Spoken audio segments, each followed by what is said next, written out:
videoda qaysi joyligini bildinglar? Shunga o'xshagan joylar ham ko'p. Ya'ni yashillik qo'zg'alib kelyapti, naryoqdan kelayotgan, qaylayotgan bo'lishi mumkin. O'ng tomondagi bo'lakga o'tib, uni bulmoqchidir. Mana shunaqa vaziyatda ozgina bahs, munozara holati vujudga kelyapti-da. Bu yerda belgiga e'tibor bermayapti ko'pchilik. Agar bizning oldimizda asosiy yo'l liniyasidan bo'lganda boshqa gap edi. Lekin biz yashil qo'zg'alib yurganimizdan keyin yo'l bermaysiz chiqyapti. Yo'l bergin deyapti, bekor qilayotganiga buni.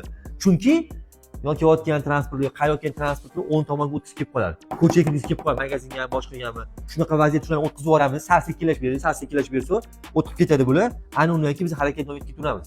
Mana shu narsaga yi'tibor beringlar. Bu meni yo'lim, men qo'zg'aldim deyapsan, razvod qilsan, sen yo'l berishing kerak deyapti. Mana shu ozgina avariya ham bo'lib ketyapti. Bir-biri bilan urushib ham ketib haydovchi, siqishib ham ketyapti.